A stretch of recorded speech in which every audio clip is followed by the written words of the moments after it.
Good afternoon, everyone. I'd like to call the April 23rd meeting of the Salina City Commission to order. Would the clerk please call the roll? Mayor Jennings. Here. Commissioner Angel. Here. Commissioner Crawford. Here. Commissioner Householder. Here. Commissioner Shirley. Here. Would everybody that can please rise and join me in the Pledge of Allegiance in a moment of silence. Pledge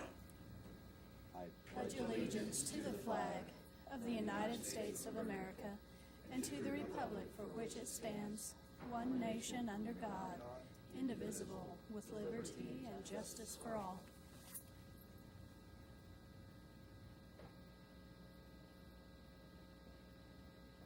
Thank you.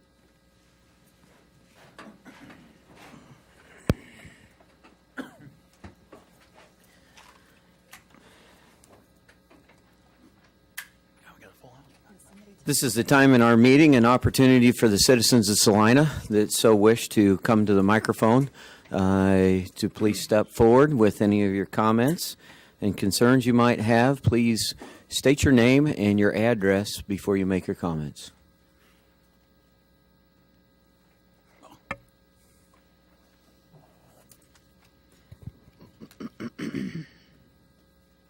Good afternoon. Thank you for the opportunity to visit you this afternoon. My name is Robert Nolan with the Kansas Family Policy Council, and I wanted to take a moment just briefly to deliver the petitions we've been collecting from citizens in Salina and Saline County. Sir, could you please state your address for us? 2250 North Rock Road in Wichita, Kansas, 67226. We've been collecting signatures regarding the discrimination ordinance proposal, which you all are going to be considering very soon. We know you have a big job. You've had a lot of information to look at, and a lot of people have contacted us with concerns. And we've been collecting those signatures, and we just are going to deliver those petitions to you today and hope that when you enter your deliberative process, you take a look at the things we've collected for you. Thank you.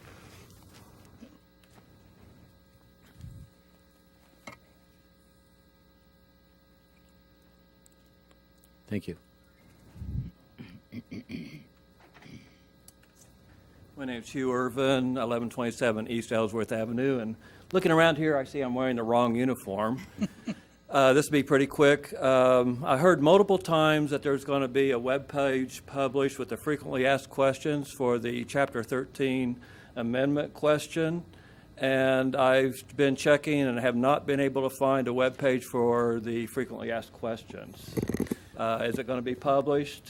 Yeah, it's actually been published for some time. If you go on to the city's homepage, it's in the almost not quite the total upper, but the right side, right above the items on the right side. And I believe it says sexual orientation, gender identity, and you should be able to click on that and get to the documents. Okay, I wasn't able to see that today, but I'll look again. Yeah, it should still all be out there. Is the Human Relations Commission web page still out there? I mean, the web page is out there, but there was a link to the videos that have been taken of the open forums and other things, and I wasn't able to find that either. But yeah, I'll check again. It all should still be. Is it out on there. the city's homepage on the right side? Should be all, yeah, in the same location. If you click on that, then it'll take you to a different page, which should include all that information. Okay. So yeah, I'll take a peek because there's no reason that should not. That should be gone. You could have my DVDs if you want. No, I was looking for the frequently. I attended the open forums. Yeah. I don't want to see them again. It's a bestseller, I think. But I was concerned about the frequently asked questions because that would be help to the public. And but thank you. Thank you.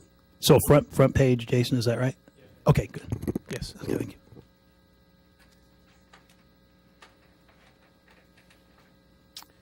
Any other citizen input? Seeing none, we'll move on to awards and proclamations.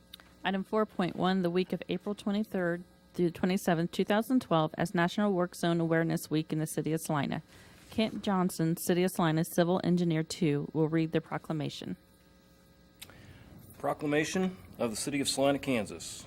Whereas construction work and repairs to our roads must be done with traffic on them, putting both motorists and workers at risk every day, and whereas workers diligently continue to improve, rebuild, and maintain roadways so motorists can safely and efficiently travel throughout Salina, and whereas in Kansas during 2011, 11 people were killed and 553 people were injured in work zone related crashes, And whereas nearly 90% of the people injured or killed in work zone crashes each year are motorists, making work zone safety important to all citizens.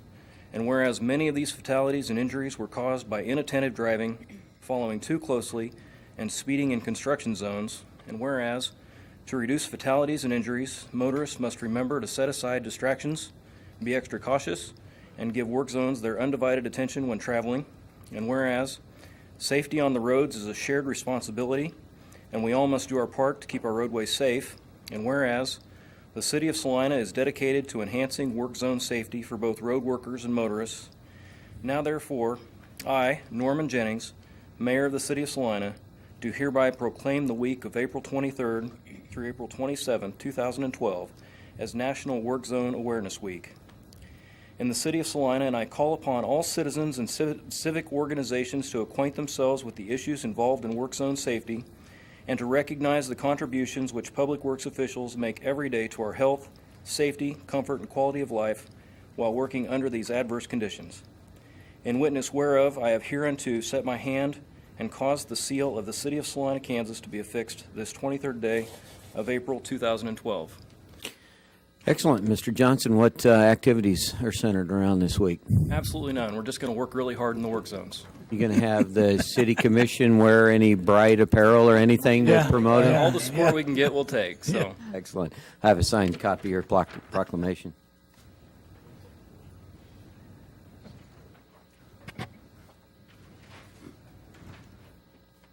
Item 4.2, the day of May 3rd, 2012, as a day in prayer in the City of Salina. Roberta Huseman will read the proclamation.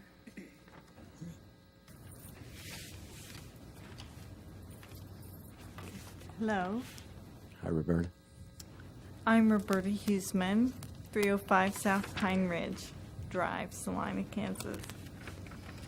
Whereas the National Day of Prayer is a tradition first proclaimed by Continental Congress in 1775, and whereas in 1951, the National Day of Prayer became an event inaugurated by leadership groups in the United States Senate and House of Representatives, and whereas in 1988, legislation was unanimously ratified by both houses of Congress, signed by President Reagan, stating that the National Day of Prayer was to be observed the first Thursday of every May.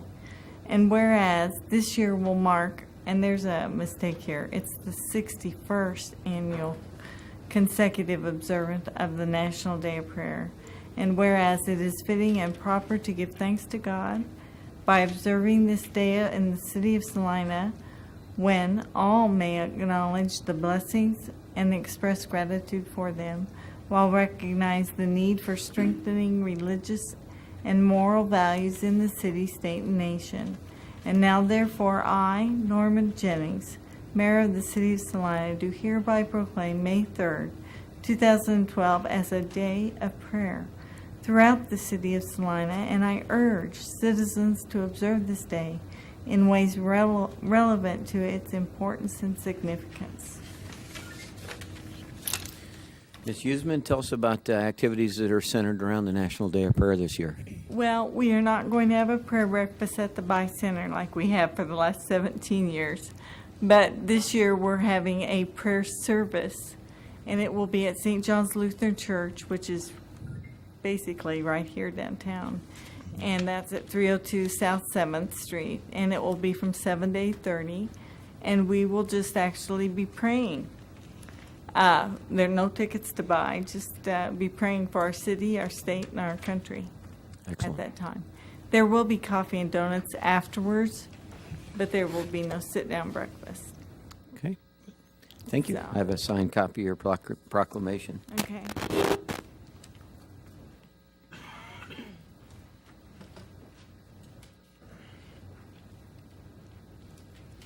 Appreciate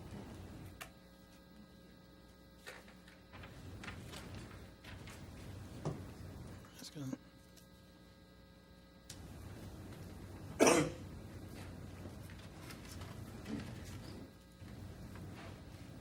Item 4.3, the day of April 27, 2012, as Arbor Day in the City of Salina.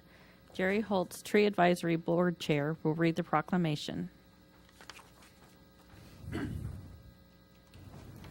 Afternoon, Commissioners. Afternoon. Whereas in 1872, J. Story Morton proposed to the Nebraska Board of Agriculture that a special day be set aside for the planting of trees.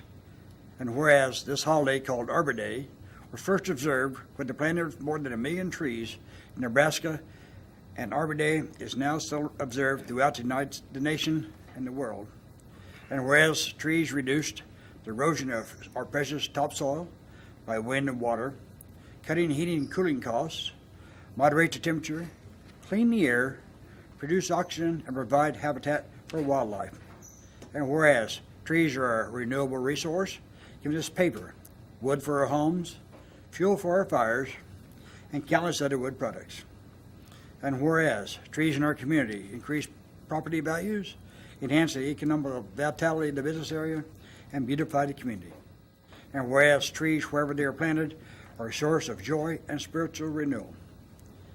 And whereas Salina has been recognized as a Tree City USA by the National Arbor Day Foundation and desires to continue its tree planting practices. Now therefore, I, Norman Jennings, Mayor of the City of Salina, do hereby proclaim April 27, 2012 as Arbor Day in the City of Salina, and urge all citizens to celebrate Arbor Day and to support efforts to protect our trees and woodlands. And further, I urge all citizens to plant trees to gladden the heart of and promote the well-being of this and future generations. Dated this 23rd of April, 2012. Excellent. Can you tell me what activities are centered around Arbor Day celebration this year? Yes, sir. This year, we'll be planting several trees at the Cottonwood Elementary School with the third grade classes. We'll have a tree for, I think there are 2 or 3 classes there, third grade. We'll have a tree for each one of them. And we'll be planting the trees there. We try to do this every year at different schools. And this year will be Cottonwood. And I would invite all commissioners and citizens, if they would, to come out and join us. It's a good time. The kids really enjoy it. Excellent. Anything else? That's it, sir. Excellent. Thank you. I have a signed copy of your proclamation here. And Jerry, thank you for all of your hard work for the veterans.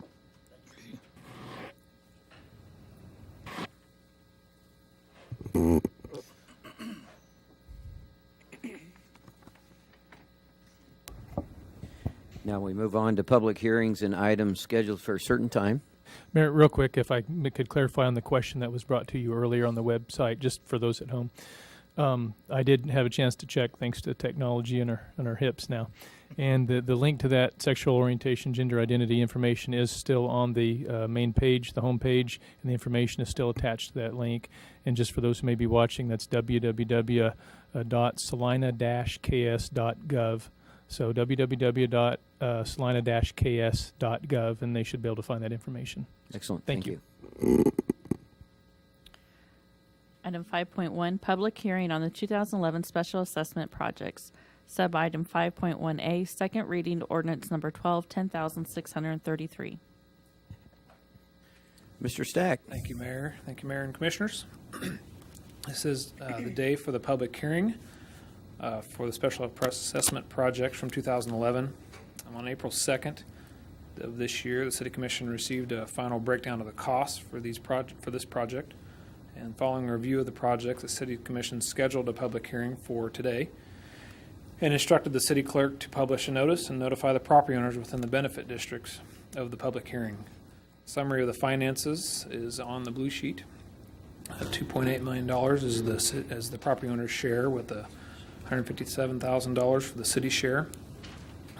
This public hearing is intended to receive input from interested parties, especially the property owners who are going to have to pay these assessments over the course of the 15 years, or they have the possibility to pay them off ahead of time. Today we conduct a public hearing on June 11th. The resolution will be brought to you for the bond sale, and then the bond sale will actually occur on July 9th. I guess that's it, and I'll stand for questions. Any questions of staff?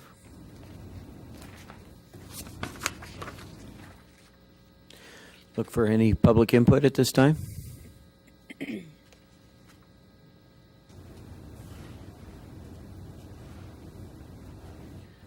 I'll close the hearing and bring the matter back to the commission. Mayor, I move that we adopt ordinance 12-10633 on second reading. Second? We have a motion and a second to approve ordinance number 12-10633 on second reading. Would the clerk please call the roll? Commissioner Angel? Aye. Commissioner Crawford? Aye. Commissioner Householder? Aye. Commissioner Shirley? Aye. Mayor Jennings. Aye. Motion passes 5-0. Item 5.2, public hearing and report on petition number 4343, requesting vacation of the south 50 feet of the 70-foot platted right-of-way of Kansas Avenue abutting Lot 5 and Surveyor's Plat N 12 and Lot 10, Block 11 in Oakdale Edition. Mr. Andrew. Thank you, Mayor and Commissioners. There was an initial public hearing held on this petition on April 2nd, 2012, and staff asked that that hearing be continued to allow for some additional research to be done. And the two things we wanted to confirm was whether the property that the Pernies held extended to the center of the old river channel, and we confirmed that it does. And then the second thing was what portion or proportion of the Kansas Avenue right-of-way down there was dedicated on the plat of their property. And the answer to that was none. And so, as a general rule of thumb, when you're looking at a public street, you usually have right-of-way dedicated equal 50-50 from each half. That was not the case here. All 70 feet was dedicated out of the Oakdale addition to the west. So we shared that information with the Pernies, sat down with them. We worked out a mutually agreeable location and plan for a new house on the property that did not involve a need for getting into the street or vacating any right-of-way. So after that, an explanation that they would not get 50% of the street back in any event, they have decided not to pursue vacation of any of the Kansas Avenue right-of-way and have withdrawn their request. So in this case, no action needs to be taken on the vacation ordinance 12-10-634, and you simply need to acknowledge the withdrawal of their petition. The only thing they did make note of is they requested that the street department come out and look at possibly adding some more sand and gravel to that section, so it didn't need to be mowed. The more sand and gravel base we have there, then that would suppress the weed and grass growth in front of their property.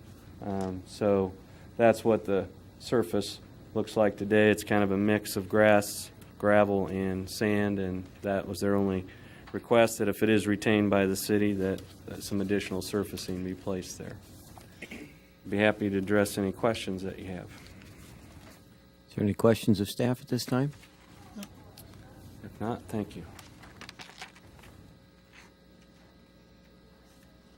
Is there any public comment? At this point in time, I'd like to close the public hearing on this matter and return it back to the commission for action.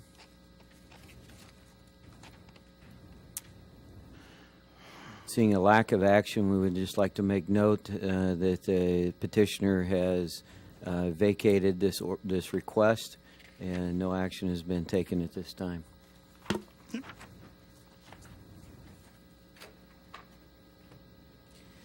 Moving on to the consent agenda. Item 6.1, approve the minutes of April 16, 2012. Item 6.2, resolution number 126899, expressing gratitude and appreciation to Peggy Gard for her employment with the City of Salina from October 3, 1979 to April 30, 2012. Item 6.3, authorize supplemental agreement number 2 with HDR Engineering Incorporated for the Kansas Public Water Supply Loan Fund services for Phase 1 Downtown Wellfield Improvements, project number 102840. Item 6.4, authorizing the engineering services agreement with HDR Engineering Incorporated for long-term to enhance surface water treatment rule feasibility study with a not-to-exceed amount of $24,800. Are there any items that Commissioner would request to remove from the consent agenda? Seeing none, I'd entertain a motion. So moved. Second. We have a motion and a second to approve the consent agenda as read. All those in favor? Aye. Aye. Those opposed? Motion carries 5-0. Today we have no development business, so we'll move on to administration. Item 8.1, second reading ordinance number 12, 10,635, amending Chapter 41, Article 2, Division 1, Sections 4128 and 4129 of the Salina Code pertaining to water taps and charges and maintenance of service lines. This item was passed on first reading on April the 16th. Since that time, there have been no comments received. Does any commissioners have any questions at this point in time? I'd request a motion. I move we adopt on second reading ordinance number 12-1635, amending Chapter 41, Article 2, Division 1, Sections 41-28 and 41-29 of the Salina Code pertaining to water taps and charges and maintenance of service lines. Second. We have a motion and a second to approve ordinance number 12-10635, amending Chapter 41, Article 2, Division 1, Section 41-28 and 41-29 of the Salina Code pertaining to water taps and charges and maintenance of service lines. All those in favor, would the clerk please call the roll? Commissioner Angel? Aye. Commissioner Crawford? Aye. Commissioner Householder? Aye. Commissioner Shirley? Aye. Mayor Jennings. Aye. Carries 5-0. Item 8.2, award of contract for the State Street Guardrail Replacement Project number 092785. Mr. Stack. Thank you, Mayor and Commissioners. This is a project that's been on the radar for quite a while for city staff, and basically started when the floods of 2007 kind of brought to light the decrepit condition of this guardrail, basically. It has been on our inspection reports for a while, and we've tried to bid it before. This is the second time that we have bid this, trying to get more bidders, and we were not successful again. However, I feel like it's a fair bid. It would have been nice to have some competition, but Smoky Hill's a good local contractor. It's something that needs to be done. Our guys cannot do it. It is, guardrail is kind of particular around the state. This bridge was built in 1959 with the levee project, so the guardrail has been there for almost, I guess, a little over 50 years, and it's doesn't currently meet standards, so this will be a good, I guess, a good time to replace it. The box still is in decent shape, so it should last for quite a while. Let's see, in 2010 we let it for bid. Smoky Hill was the lone bidder at that time. It was higher than the engineer's estimate, so we tried to bid it again, and we were still a little bit higher than the engineer's estimate. We did budget $70,000 for it for this year, so we're close to the budget, but still, feel like we just erred on the traffic control mostly. I guess it's closing the road just adds more signs, and we underestimated that. Approximately 2 to 3 week time frame for construction, so the businesses have some impact, but it's a short duration, and you can access it from both ends, so it's nobody's cut off at least. At this point, I guess I'll entertain questions. Any questions of staff? Did we request bids from different contractors, or was this just a publication? It's a publication, and we called them. We actually had one that we thought was going to bid on it from Nebraska, so they were asking questions up until the last moment, so we thought we had at least another one, but they ended up not submitting a bid, so it's frustrating. We don't know if it's, if we packaged a whole bunch of guardrail projects, if that would help. Typically, they're just a part of a bridge project, so that's more understandable, but we look to see if we have a lot of other guardrails that are issues, and we don't have that many, so this is kind of a unique situation. Yeah. Hard to believe anybody charged $71,000 for a guard. Yeah, and let me see how many. 4,500 for detour signs. Yep. Yeah.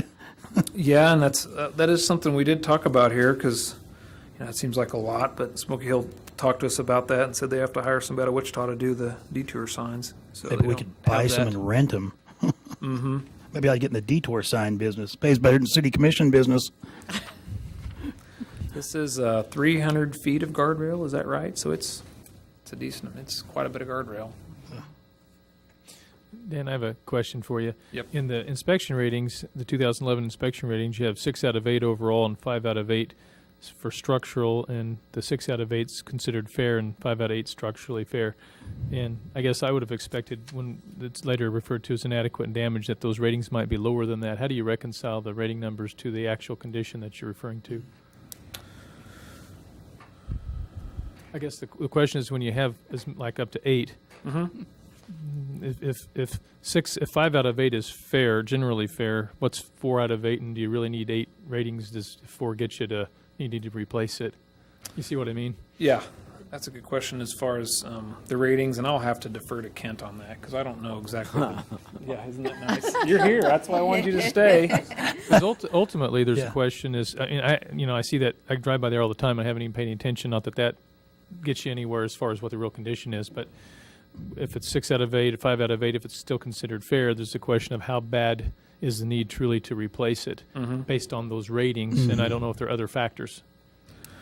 Yeah, we looked at that to see, is this going to need to be replaced as a bridge project in the next few years? But it doesn't look to be that way as far as, it's got probably at least 20 more years worth of life based on what the bridge inspector has rated it.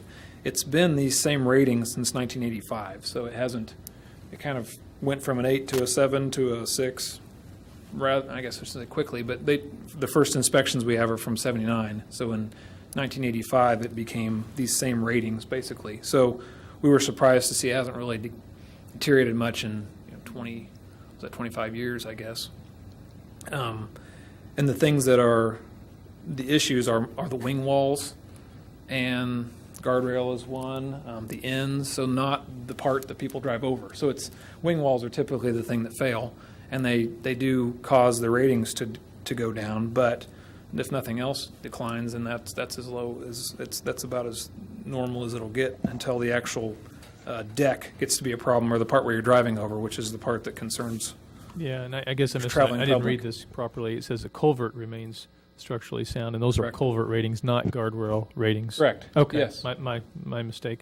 But I guess then the question is in your guys' professional opinion, though, is the guardrail does it function if there's an accident, someone hit the guardrail? The question is, will it stop that vehicle in the same way it would as if you had a new guardrail, or would it fail? In your opinion? Thoughts on that one?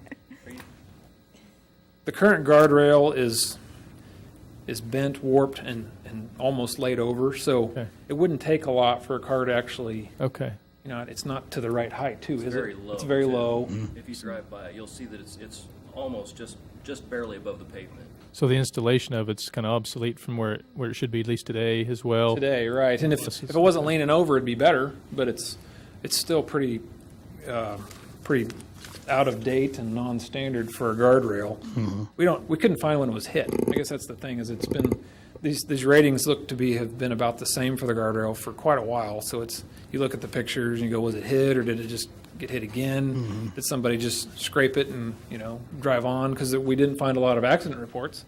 So we looked into a lot of things, but we didn't turn up, yes, it was hit at this time. Yes, there's been a lot of wrecks. We couldn't find that. So that was another thing. Is it a real concern? Traffic-wise, do we have a lot of people flying off into the ditch there? We couldn't find any, but it's the sheriff that we have to go through, and they weren't able to find any records in the last few years. We didn't go back 50 years, but we could have, for an easy look, they couldn't find anything that was a major concern recently, I guess. Is there pretty good guidance? I mean, typically for, let's say, traffic control devices, you have MUTCD to refer back to. But for guardrail applications, is there any good guidance back there or that you go to that says, yeah, first of all, this location does need a guardrail? Certainly if there's a curve. I know this is a straighter area, but is there any question about the application of a guardrail at that location? I presume it does need a guardrail there.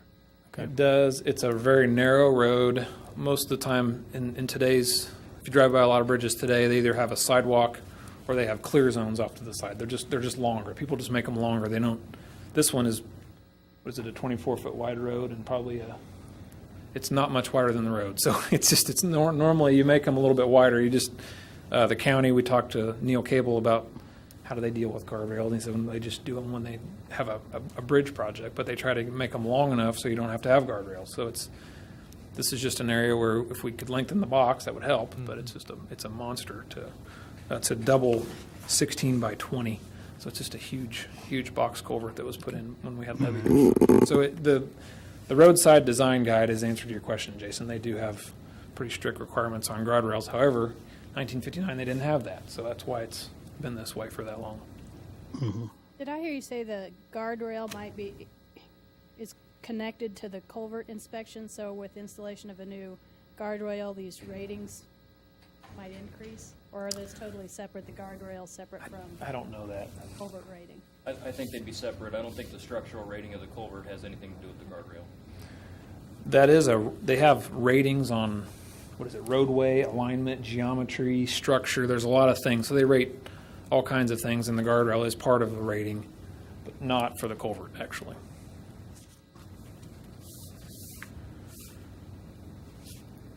Any other questions of staff?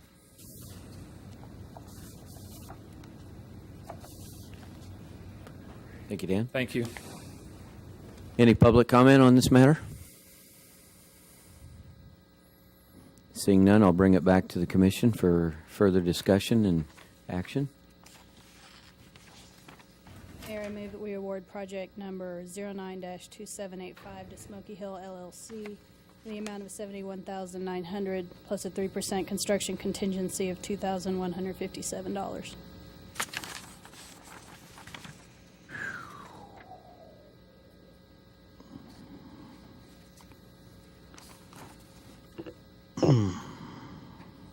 Without a second, the motion dies. Is it any other commissioners want to make a motion or have further discussion at this time? Maybe just a little further discussion. I just want to make, I just want to make sure how important this thing is. I mean, the question Jason asked were ones that I would ask too. And, the fear is that we don't pass this and next week somebody hits that guardrail and goes into the water. But since probably 1959, I don't know that we've had them shoot out of the bar parking lot into the ditch on the other side several times. But I mean, in these tough economic times, while I think we need to make our streets and everything as safe as we can, I'm concerned that this is more of a back burner idea, but knock on whatever Formica this is or whatever we got up here, that somebody doesn't shoot off that thing the next week. I think that's probably why there's silence up here is my guess is. Yeah, I'm not surprised. I asked Mike today, when did this originate? Because this isn't something that comes up very often, but it was before I got here, and as far as we can tell, it's been on the inspection reports for years, and it needs addressed maybe, but I don't know liability-wise what our risk is. That's a good question. Is that warrant maybe some more discussion or? Yeah, I mean, there may be some unanswered questions. I guess from the staff perspective, we might ask if we go back and talk about it a little bit more, look at it from maybe that perspective as well. And depending on where that leads us, possibly bring it back to you for reconsideration at some point. Yeah. Winston, go ahead. No. If it's not the MUTCD, but Roadside Design Guide requires that a structurally sound guardrail be in place, and one isn't in place and an accident happens, is that used as evidence against the city in a future lawsuit? That, frankly, is the type of advice I'd want to give you confidentially rather than publicly. Right, especially when it says fair and generally fair on here, not, urgently needed repaired. The generally fair and fair is the culvert condition. Right. So Not basically the putting that on there was just to say we're not going to replace a guardrail on a culvert that's fallen in, tomorrow. So that was really the only reason for that. I didn't mean to confuse everybody with that issue. You can confuse everybody, just me. Now that we've Well, discussed Jason. Yeah. right out there and drive For a while. Now, Mr. Stack, you mentioned Neil Cable in the county. I would assume that the county deals with a lot of Yes. bridge projects and projects requiring guardrail, and seeing how our governments are not consolidated, is there any opportunity to check with them if they have a big project coming up that we could solicit bids as part of that project if there's an overall concern of the cost. I know we did a portion of a road surface together Right. recently, but you may find there's nothing out there. Yeah, that's a good question. I guess I've heard a little bit is it necessary and do we need to do it? No matter what the cost is. If the cost came in lower, would that be a help? 'Cause I think if we can partner with some kind of a larger project, I think it definitely has some potential. Yeah. But if we're just plain not wanting to spend money on a guardrail, I can understand that too. Well, I think for me, it's really a question of priority. I mean, I can understand what Commissioner Angel is, rightfully so concerned about public safety, but I want to maybe make sure that the real importance of it before we push forward. If we've just got other projects maybe that are more important, but if this is a priority and it comes back that way, I'll gladly second, that motion if it comes back that way. But at this point, yeah, it sure would be nice to know, if we're at that total replacement point. What yet. jumps out at me is we needed it in 2010 and let it for bids in 2010. We needed it then. And it obviously hasn't improved or gotten stronger in 2 years. It's only deteriorated more. Should we look harder at accidents to see if we've had any there? Would that help?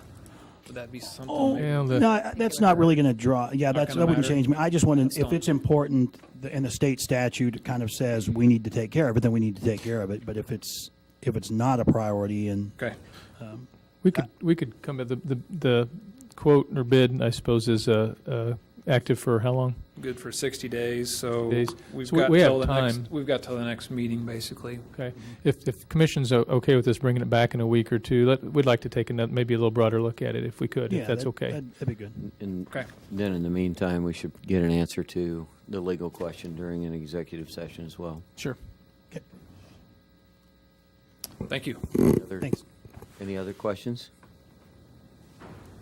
And we need a motion for further action to delay it. Yeah. Well, I think you officially considered it dead for lack of second, so probably the issue is if you won't spank us for bringing it back if we take a look at it. It doesn't sound like you will, so let us do that work and we'll just bring it back for you. Okay? Thank you. Does that work, Greg?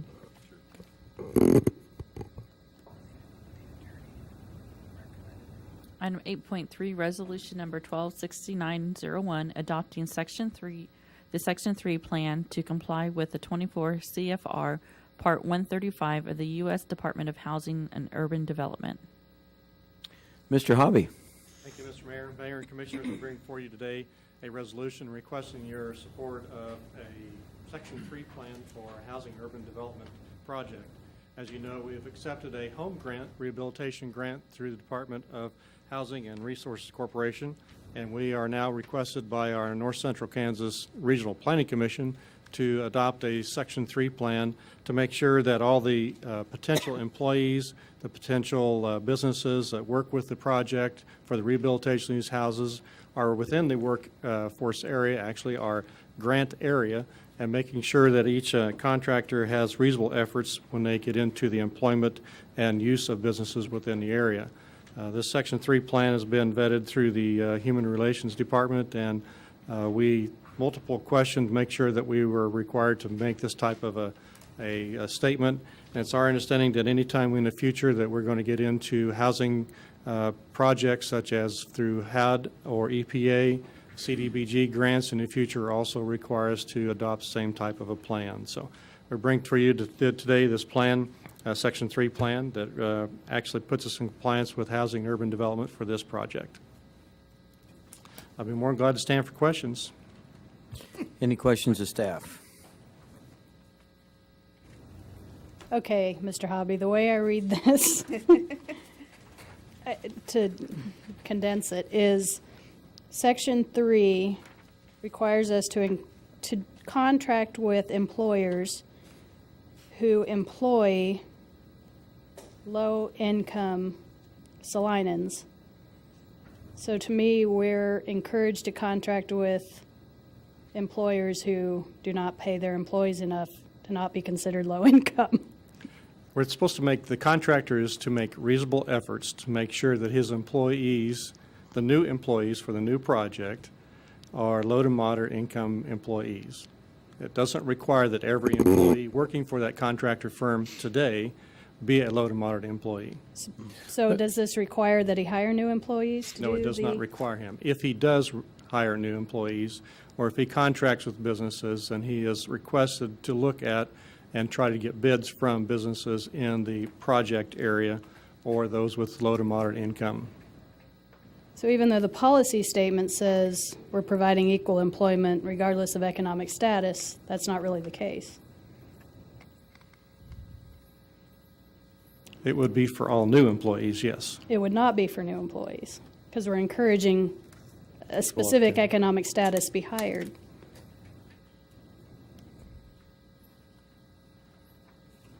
Well, It's the bill. This is HUD. Yes, Everybody always looks to the lawyer. What's going on with that? But isn't the point of it, isn't it that they should emphasize in their hiring more so than anything else, folks that would otherwise be low and moderate income employees? That's my understanding, yes. It's not because they are presently a low to moderate income employee, but Right. anytime they're supposed to use reasonable efforts in the hiring of employees. So they could not discriminate somebody who is low to moderate income for a new employee over somebody who is not.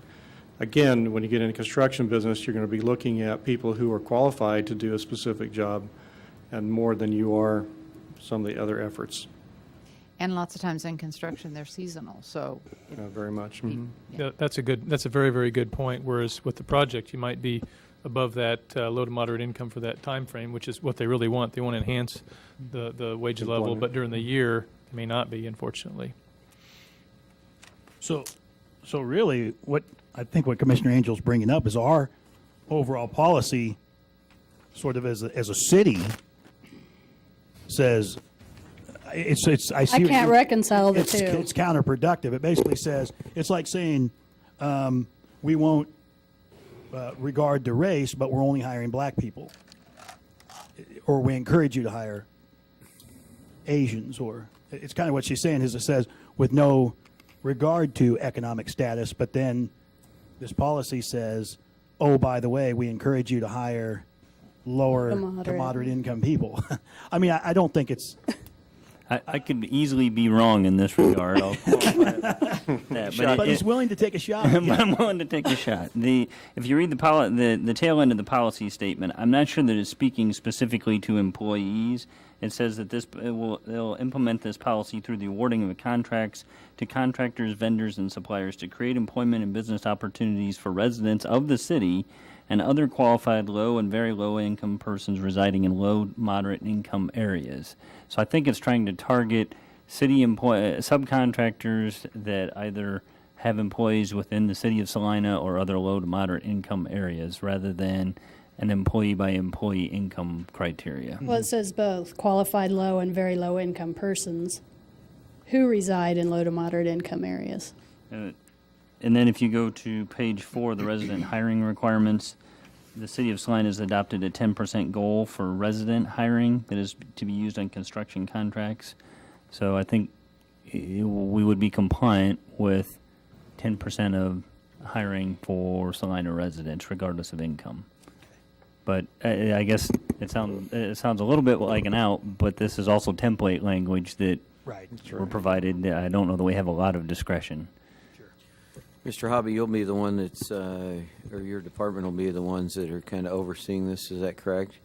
That's exactly the right. reasonable efforts, so you will be able to ascertain on the individuals that are used on this project if their hiring practices are in fact not discriminating against low-income wage earners.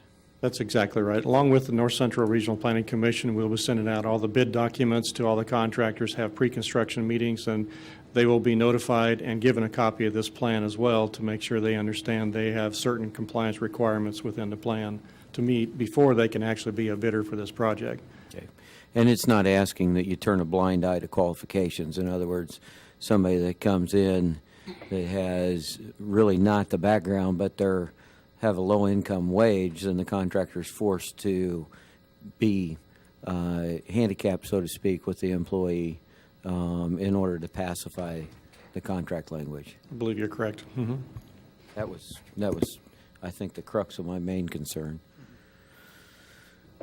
Other questions of staff, or do we have any citizens' comments on this? If not, I'll bring it back to the commission for further discussion and any action to be taken. Mayor, I move this time we adopt Resolution 12-6901. Second. We have a motion and a second to adopt Resolution 12-6901, adopting the Section 3 plan to convey with the 24 CFR Part 135 of the U.S. Department of Housing and Urban Development. All those in favor?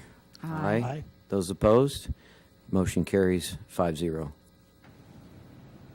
Item 8.4, Mayor Board Appointments.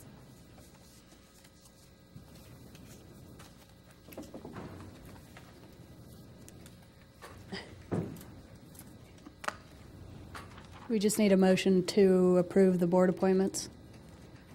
Mayor Jennings can just announce those. Okay. Unless you would like me to.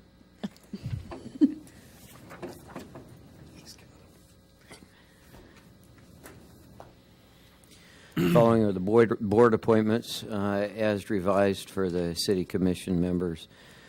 Myself as mayor will be a member of the Economic Development Executive Committee, the Salina Area Chamber of Commerce, the Salina Economic Development Incentives Council, and the Salina Public Library. Vice Mayor Shirley, Arts and Humanities as a liaison, and the Salina Housing Authority as a liaison. Commissioner Householder, the Joint City-County Board of Health as a member, the North Central Regional Planning Commission as a member, Commissioner Crawford, Joint City-County Board of Health as a member, and the Saline County Building Authority as a member, and Commissioner Angel, Convention and Tourism Board as a liaison, and Salina Airport Authority as a liaison, and the Saline County Building Authority Board as a member. At this point in time, I'd entertain a motion. So moved. Second. All those in favor? Aye. Those opposed? Motion carries 5-0. May I request we go into executive session? We're going to recess for 45 minutes to discuss with legal counsel matters subject to attorney-client privilege for the reason that public discussion of those matters would waive the privilege and adversely affect the city's interest in the matters. Looks like we'd reconvene at 5:37? No. Oh, yeah, trade secret. Easy. Also recess into executive session for 45 minutes to discuss confidential data relating to the financial affairs and trade secrets of a corporation for the reason that public discussion of the information would competitively disadvantage the corporation, and reconvene at 5:35 p.m. Second. We have a motion and a second to recess into executive session. All those in favor? Aye. Those opposed? Do we expect any action? We do not. Thank you. We are now in executive session. Nice little boy.